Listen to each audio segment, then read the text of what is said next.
electrical and electronics engineering for mechanical engineering students. Okay. The topics to be covered on this are like this: the concept of electrical energy, know the use of electrical energy, understand the benefits of electrical energy, list the sources of electrical energy, know the effects of electrical current and their applications, and electric current, voltage and circuits. So, these are the topics that I am going to cover in this session. Good morning once again. Electrical energy is the most popularly used kind of energy. We use this electrical energy in all walks of life. You can just imagine that starting from day one, that is in the morning, we switch on the lights, switch on mobile chargers, and then we go for a bathroom for electric geysers. So, all these things use electrical energy. Let us think that if there is no electrical energy, then we will be under dark. Half the world will be under dark and remaining of the world will have no activities. Such is the gravity of the need of the electrical energy. Therefore, we must know how this electrical energy is generated, how it is transmitted, what is the importance of electrical energy, and how best it can be used. So, these are the things that one must know to use electrical energy. So, in this we take up a point like the concept of electrical energy. First one is know the use of electrical energy. Electrical energy is being used in all walks of life, as I said. The concept of electrical energy is that energy can neither be created nor be destroyed. It can only be transformed from one form to another form. It is invisible form of energy. It cannot be seen, but we can feel its presence through various effects of it, such as heating effect, lighting effect, magnetic effect and chemical effects. The next one is know the use of electrical energy. The electrical engineers have developed a significant role, played a significant role in the technological advancement of the world. This has happened because of the following attributes of electrical energy. Number one, it is easy to generate electrical energy and convert it into other forms of energy. Second is the ability to distribute energy over large areas. The high speed at which the energy is transmitted from one place to another place. So, these are the attributes of electrical energy. The electrical energy is used in almost all walks of life. It is used in number one, agriculture, wherein lifting the water and agriculture implements. It is used in such cases, and industry. Many applications are there in industrial use, and minings we use electricity, process industries we use electricity, transportation system, electric train, tramways, electric buses, all these things we use electrical energy, and household applications like mixer, geyser, washing machines, to name them, there are many applications of household applications. And even defense system uses electrical energy, communication system, that is telephone, fax, computers, computer networking, in all these cases we use electrical energy. And food processing industries, we use electrical energy in food processing units, and automobiles. In larger areas we use electrical energy in automobiles. The list goes on and on and on. There is no end for listing the applications of or use of electrical energy. So, therefore, friends, we need to study more about electrical energy. We should know how it is generated and how it is transmitted and how it is utilized. Okay. The next one is understand the benefits of electrical energy. There are so many advantages of electrical energy. To name them, one is it is easy to generate in the bulk at one place and distribute to different areas where it will be used. We all know that electrical energy is generated in the larger capacity, and it can be transmitted over larger distances over larger areas. So, that is one of the benefits of electrical energy, and it is rather very clean energy compared to other forms of energy. because it does not produce any fumes, gases or any other hazardous gases will not be produced by the use of electrical energy. Then it can be converted into other forms of energy very easily.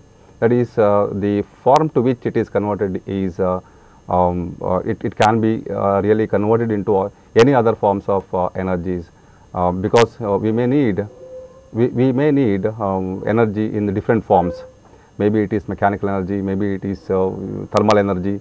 So, this electrical energy can be transformed into other forms of energy very easily. And the other point is very long distance transmission is possible. So, we can generate electricity from in one area, bulk energy is generated in one area and it is transmitted over long distances very quickly. That is another advantage or another benefit of electrical energy. It travels at high speed. The moment you put energy at one end, it will be available at the other end of the transmission line. That means it travels at the speed of light. So, therefore, electric energy can travel at very high speed to reach the other end where it is consumed.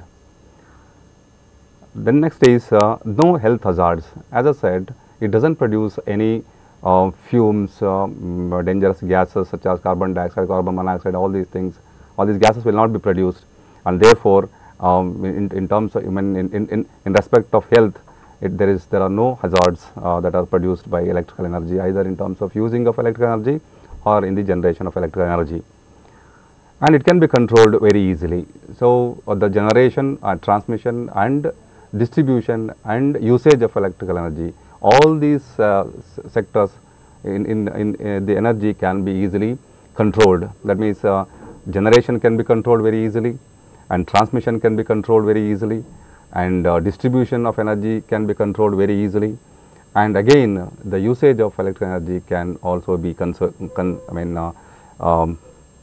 controlled very easily. So, therefore, the electrical energy all in all can be controlled very easily. And the other one is the free from fumes, ashes, smokes, dust and all. So, these are the benefits of electrical energy.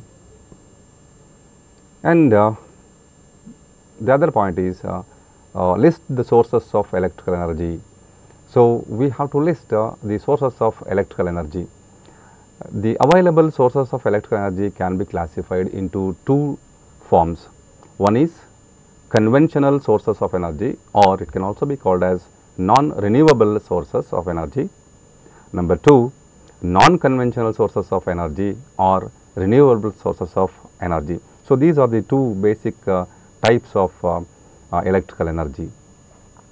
So, coming to this first one, that is conventional sources of energy or non-renewable sources of energy, water power or hydro power. So, here the water flowing in the river or the stream will be blocked by means of constructing dams, and water will be storaged. So, thereby we get the potential energy of the storage water, and it is allowed to pass through over the pipe of smaller diameter, thereby we can get kinetic energy. This kinetic energy is converted into electrical energy by means of generators. So, this is one kind of conventional source of energy, and the other is thermal power. Thermal power, in thermal power we burn the coal, we get the heat is utilized to convert water into steam, and with the high pressure and high speed steam we run the turbines, which in turn converts this heat energy into mechanical energy, and in turn mechanical energy into electrical energy. Next is the diesel power. Here the diesel is used to run diesel engine, and diesel engine is coupled to the generator. The generator will convert mechanical energy into electrical energy. Nuclear power. So, we use uranium to produce heat, and then this heat is utilized to convert water into steam, and steam turbines are used, and in turn turbines are coupled to generators, which converts this mechanical energy into electrical energy. So, these are the four types of energies which are called as conventional sources of energy, or renewable source of energy. The other type, that is the second type of energy, is called as non-conventional sources of energy. So, this non-conventional sources of energy, to list them, we have got solar power, that is the energy from the sun is directly converted into electrical energy by using photovoltaic cells. So, this is one kind of non-conventional energy, and nowadays it is getting popularized, because we have to go for this kind of energies, because we are exhausted with the conventional sources like coal and all. So, therefore, the other renewable sources such as solar power should be given a larger importance for generation of electricity. Next is wind power. Wind is available in the nature.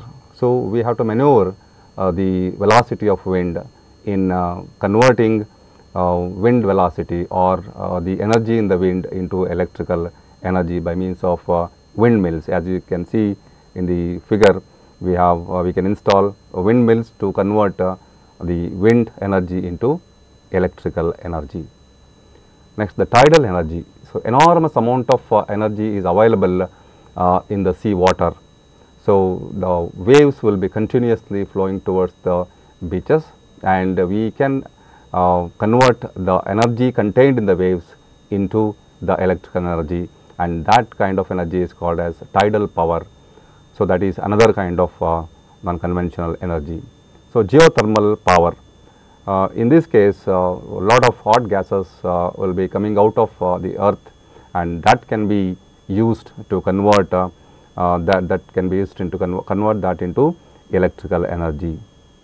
So, these are the different types of conventional and non-conventional types of energies. Next, know the effects of electric current and their applications. See, we have lots of applications. To name them, I will begin with the heating effect. So, in this heating effect, we use electric iron, water heater, and then lighting effect. These are the lighting effects, and magnetic effect. So, we use this magnetic effect, that is by allowing the current to pass through a coil which is wound around a magnetic material. We can convert the magnetic material into magnets, and they can be used in different kinds of applications like electric motors, generators, and all. In all such things we use magnetic effect. And chemical effect. Chemical effect, we use electrical energy in the case of chemical effect, wherein the compounds are bifurcated into elements. So, here we use electrodes and connected across a battery, and sulfuric acid is put in a bowl, and by allowing electric current we can just separate them into copper and sulphate. Sound effect. So, this is also one of the effects of electric current. So, we allow current to pass through the magnet, and thereby we can get the sound in the bell, that is the sound effect of electric current. And mechanical effect, we use lifts, hoists, cranes and all, which helps which makes use of mechanical effect of electric current. And cooling effect, the fans are examples of cooling effect, AC air conditioners are some of the examples of cooling effect, and even a refrigerator can also be considered as cooling effect of electric current. Now, let us straight away get into these fundamentals of electricity, that is electric current, voltage and circuits.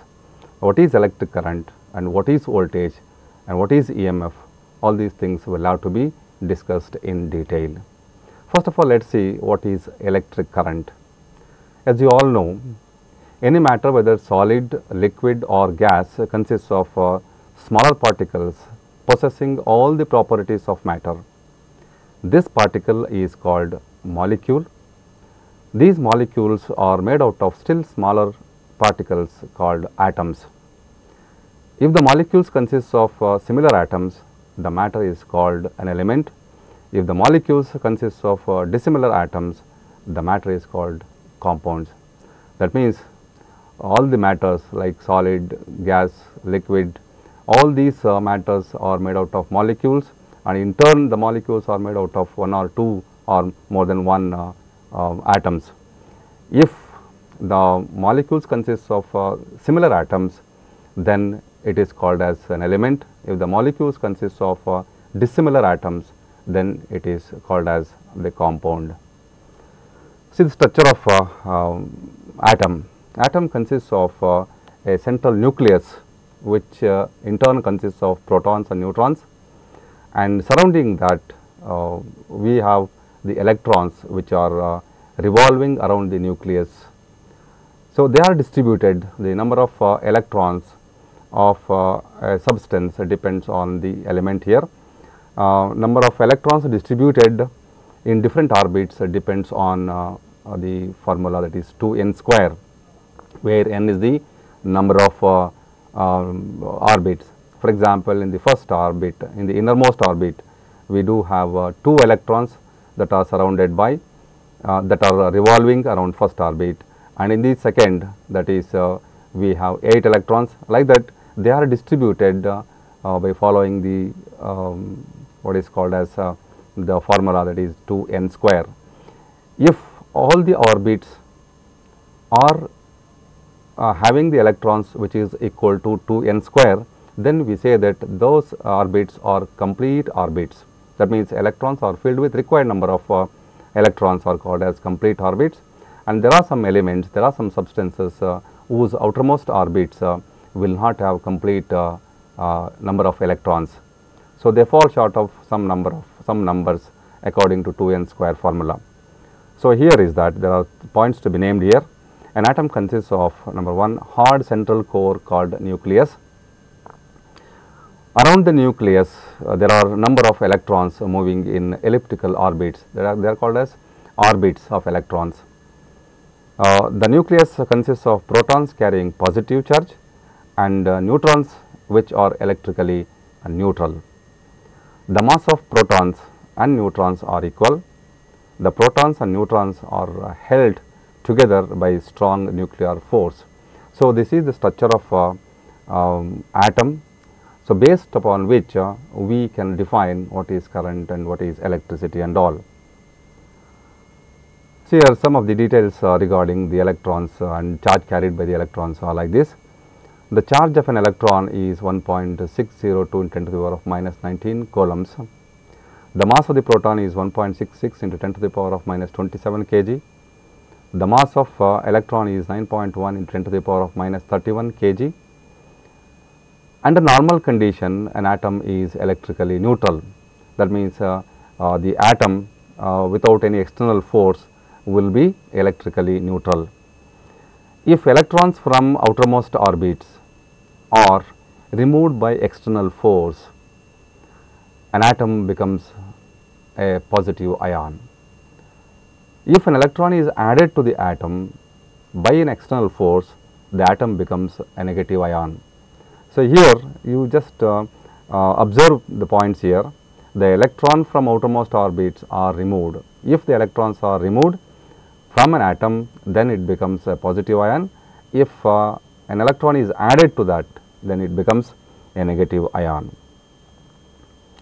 When an electric force is applied to these atoms, the electrons in the outermost orbit get detached from atoms and start drifting along the forces and gives rise to a flow of electrons.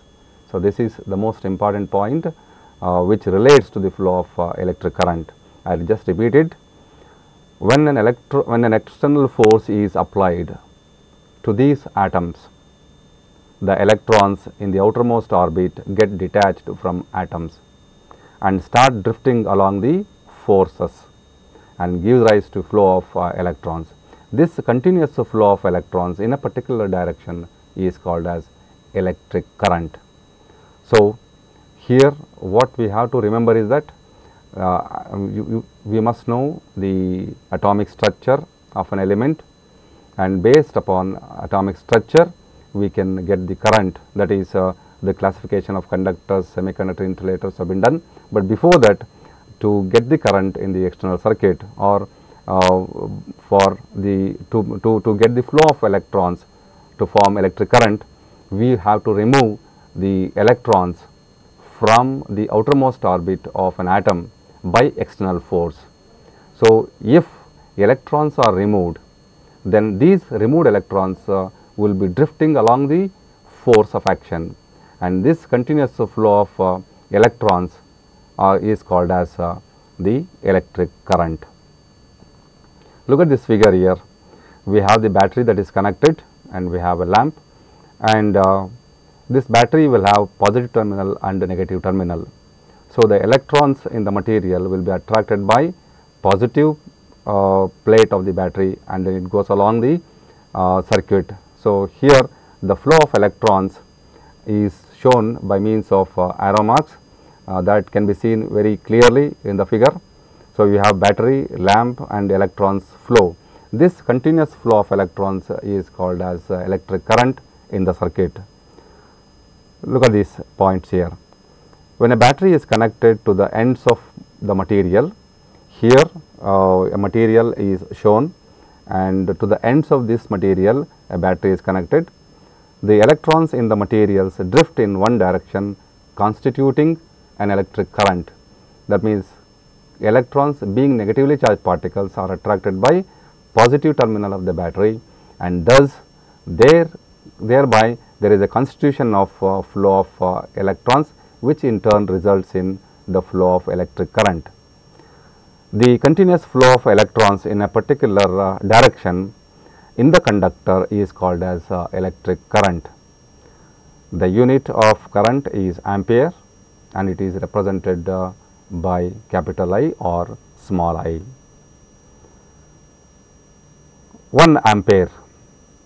1 ampere is the amount of current which flows through a circuit when 1 coulomb of charge per second is transferred through a point in the circuit. That means, to get 1 ampere of current in the circuit, 1 coulomb of charge per second is to be transferred from any considered point. This is a very important point in measuring the amount of current that is flowing in the circuit. So, we call it as 1 ampere. 1 ampere of current is nothing but it is the amount of electrons. That means, the 1 coulomb of charge per second is moved in any point in the electrical circuit is called as 1 ampere of current. So, to define clearly, I just state it once again. 1 ampere is the amount of current which flows through a circuit when 1 coulomb of charge per second is transferred through a point in the circuit. Let us discuss the direction of current in the electrical circuit. So, the figure shows here a battery, and a conductor is connected, a bulb is there here, and there are 2 arrow marks which indicates conventional current flow and electron flow. In the previous case, we have seen that electrons flows into positive terminals and goes out of negative terminal, that is from negative to positive terminal the electrons flow, as is shown by the arrow mark here, that is bottom arrow mark, which shows the flow of electrons in the circuit. So, here we have a switch. Only when the switch is closed, then electrons starts flowing in the direction shown by the arrow mark here. And conventional flow of electric current is the opposite way of the flow of electrons. Electrons always flow from negative terminal to positive terminal of the battery in the external circuit, and that is clearly shown in the arrow mark or by the arrow mark I mean. Hence, electron current flow is from negative to positive terminal of the battery, but the conventional current flow is in the opposite direction, that is from positive to negative terminal of the battery. Now, electromotive force. Let us see what is electromotive force. Electromotive force is the force which circulates or tend to circulate electric current in an electric circuit, the unit of which is in volts. So, to understand it better, I have shown the other circuit which is called as water circuit, wherein a electric pump is there and there is a closed pipe through which water is being pumped. When the pump is started, the water will flow through the closed pipe. So, this is similar to the flow of electrons or the flow of current in the electric circuit. Electric circuit consists of a battery, a resistance or a material and wire, okay. And water circuit consists of a pump and a pipe, and water is being circulated in the pipe. So, here according to definition, the EMF is the force which circulates or tend to circulate electric current in an electric circuit. That means, EMF tries to circulate electric current in the electric circuit, whereas in the case of water circuit, the pump will circulate water in the closed pipe. Water in the closed pipe is similar to the current in the electric circuit, and pump is analogous. Pump is similar to the battery or the source of EMF, and the opposition offered for the flow of water in the pipe is nothing but the resistance in the electric circuit. So, I have shown it here. Water is equal to current, EMF is equal to pump, and resistance equal to friction offered by the pipe to the flow of water. Similarly, here when the EMF is applied to the electric circuit, it circulates current, whereas in the water circuit, when the pump is connected, when the pump is started, it circulates the water in the closed pipe. So, you can understand the concept of EMF when compared to by comparing it with water pump of the closed water pipe circuit. Again, to repeat it, I will just remind you once again, EMF is the force which circulates or tend to circulate electric current in the electric circuit. Previously, I told you that some external force is required to drive the electrons or to detach the electrons from the atoms. So, here electromotive force is the force that is required to detach electrons from the outermost orbits to constitute the flow of current. So, here electromotive force is the force which tends to circulate the electric current in the external circuit or in the electrical circuit, and it is measured by volts. Again, one more definition for that is EMF is an electric circuit. EMF in an electric circuit is equivalent to pump in the water circuit, which circulates the water in a closed pipe. This is comparison of water circuit and electric circuit, so that you can understand it better. Potential difference. The next definition is potential difference. Potential difference between any 2 points in an electrical circuit is the difference in electrical pressure between those points. This tends to circulate an electric current from the point of higher potential to point of lower potential. The unit is once again volts for potential difference also. So, let us see in detail what is this potential difference. Potential is the status of energy occupied. So, here potential difference between any 2 points in an electrical circuit. If you take an electrical circuit, we have to consider two different points. It is measured between 2 different points. So, potential difference between any 2 points in an electrical circuit is the difference in electrical pressure, between those points, between those 2 considered points. This tends to circulate an electric current. Once again, whenever there is a difference of potential between 2 points of a conductor, then it tends to circulate the current in that circuit. So, that is the potential difference. As long as a difference in potential exists, there will be circulation of current, otherwise there is no circulation of current. So, definition for potential difference is that potential difference between any 2 points in an electrical circuit is the difference in electrical pressure between two points considered. This tends to circulate an electric current from the point of higher potential to point of lower potential. Again, the unit is volts. Let us see what is 1 volt potential difference. The potential difference between any 2 points of an electric circuit is said to be 1 volt. If I say that potential difference is 1 volt, then let us see what happens. If 1 watt of power is dissipated in the circuit when a current of 1 ampere flows through the circuit. If I say there is 1 volt of potential difference, then there is a dissipation of power equal to 1 watt when the current is 1 ampere. So, this is 1 volt potential difference. Now, when we see electric current, EMF and potential difference, they are to be measured.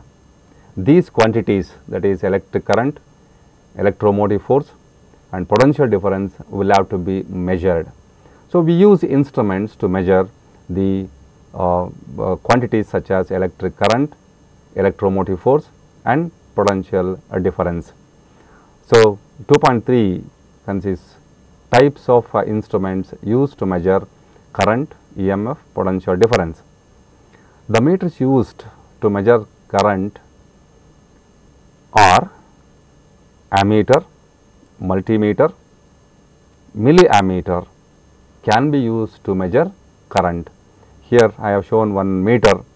There is a letter that is written on the glass which indicates A, that is A for amperes.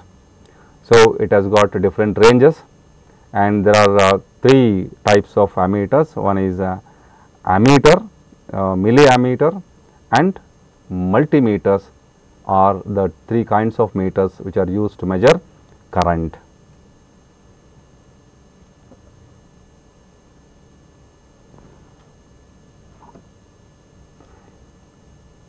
The meters are always connected in series with the load.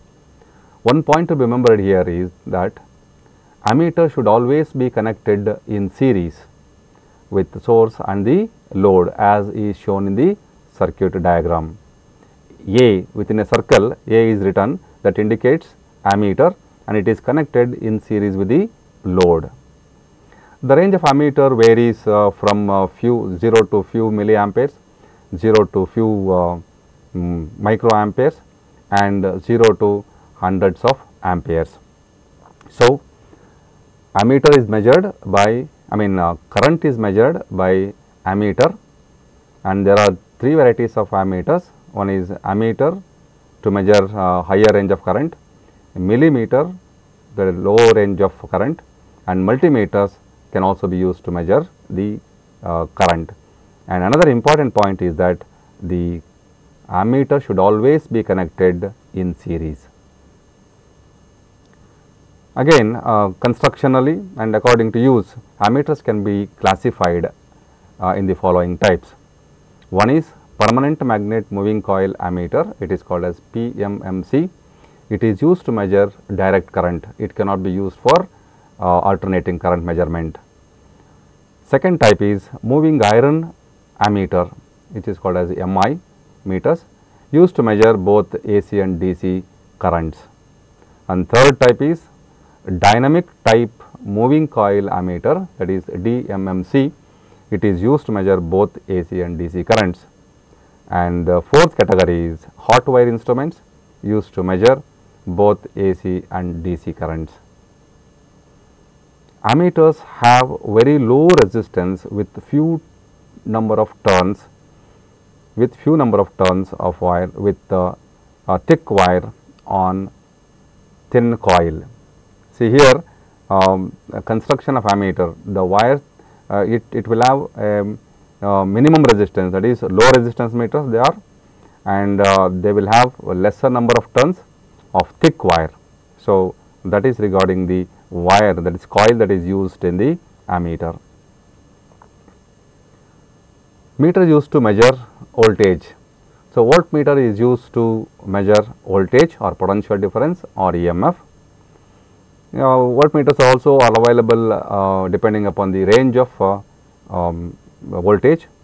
Voltmeters for higher voltages, millivoltmeters for small voltages for low range voltage, and multimeters. That is, multimeters can be used for both measuring ammeter, amperes, that is current, voltage and resistance. Therefore, it is called as multimeters.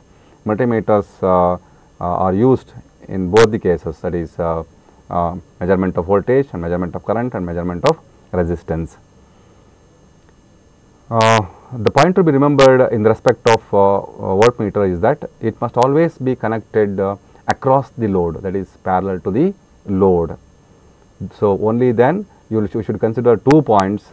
So, 2 points will lie at two different potentials, and thereby potential difference exists, and which is being measured by voltmeter. The range of voltmeters varies from 0 to few microvolts or few millivolts and few volts. Types of voltmeters, again constructionally they can be divided into following types. One is PMMC voltmeters, used to measure DC voltage. Moving iron voltmeters, used to measure AC and DC voltage. DMMC, that is dynamic type, used to measure AC voltage, and hot wire instruments used to measure both AC and DC voltages, and multimeters are used to measure AC and DC voltages. The voltmeters have very high resistance. They are called as high resistance meters with large number of turns of thin wire. The EMF and potential difference are measured by voltmeters. Measurement of resistance. You know that I did compare the opposition offered for the flow of current as resistance, and it was like opposition offered for the flow of water in a closed pipe. So, the resistance is a quantity, it is a magnitude by which it opposes the flow of electric current, and that can be measured. Higher the resistance, more is the opposition offered by the for the flow of current. So, the resistance is measured by using ohm meter, multimeter or megger. So, these are the different types of meters that are used to measure different quantities such as current, voltage and resistance. Now, let us move on to definition of conductors, insulators and semiconductors. The materials are divided into 3 types electrically. One is conductor, the other is insulator, and the third type is semiconductor. It all depends on atomic structure of the elements or the substances. Let us see what is conductor and how it is defined. Conductor, the substance whose outermost orbits of atoms are incomplete and requires very less amount of force to detach the electrons from the outermost orbits, and they are called as the conductors. See here, I told you that if the outermost orbits are complete according to 2n square, then where n stands for number of orbits, that is 2, next is 8, 16 and all. If the outermost orbits are complete orbits with required number of electrons, then it becomes very difficult to detach the electrons from the outermost orbits. So, the classification of conductor, semiconductor and insulators are classified based on the structure of atoms of substance or the materials. So, in conductors, the outermost orbits are not complete. That means, there is no standard requirement of electrons present in the outermost orbits. They are incomplete. See here, the substance whose outermost orbits of atoms are incomplete and requires very less amount of force to detach electrons and are called as conductors. That means, to get the current flow, you have to apply external force to detach the electrons. If the outermost orbit is incomplete, then they require a little amount of energy, little amount of force to detach them. So, those substances which have incomplete outermost orbit of an atom, then they belong to the conductor. That means, they it is rather easier to constitute the flow of current with less amount of energy or less amount of force. The materials which allow electric current to flow through them are called as conductors. The other way of defining the conductor is that the materials or the substances which allows electric current to flow through them easily are called as the conductors. What are the good conductors here? Examples: gold, copper, silver, aluminum, brass, iron are some of the examples of conductors. The other type is the insulators.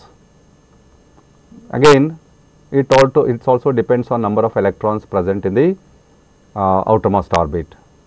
According to the definition, you see here, in some substances the outermost orbits are nearly complete and electrons are rigidly held to their atoms. It is difficult to detach electrons. These substances are called insulators. That means, if the outermost orbit is complete, then the electrons are held rigidly with the nucleus. Large amount of energy or force exists between the nucleus and the outermost orbit electrons. In such substances, it is great difficulty to detach the electrons, or nearly they are not detachable. Thus, they do not give rise the flow of electrons through them. Such substances are called as insulators. I repeat it, in some substances the outermost orbits are nearly complete and electrons are rigidly held to their atoms, and it is difficult to detach electrons. These substances are called insulators, or it can be defined in the other way: the materials which do not allow electric current to flow through them are called as insulators. The resistivity of the insulators would be above 10 to the power of 17 ohm meter. You would come to know this later on, but the resistivity, that means opposition offered for the flow of current, is very high in case of insulators. Absolutely, they do not allow electric current to flow under normal circumstances, but with the application of very high voltage, a small amount of current can be obtained in insulators also. The examples are rubber, dry wood, cotton, paper, etc. are some of the examples of the insulators. Semiconductors. The properties of semiconductors lie in between both the insulators and the conductors. It defines like this: the materials whose resistance to electricity at normal temperature lie between those of conductors and insulators, and such materials or such substances are called as insulators. Neither it is a conductor nor it is a pure insulator. So, the property lies in between those two conductors and insulators, and such materials or such substances are called as the semiconductors. The examples for semiconductors are silicon and germanium. This is what I intended to explain in this session. Thank you very much for all of you for patience listening. If you have any queries, anything to be asked, please be free to send the information or queries to this address. That is, mail ID is given and mobile number is also given. Thank you all of you.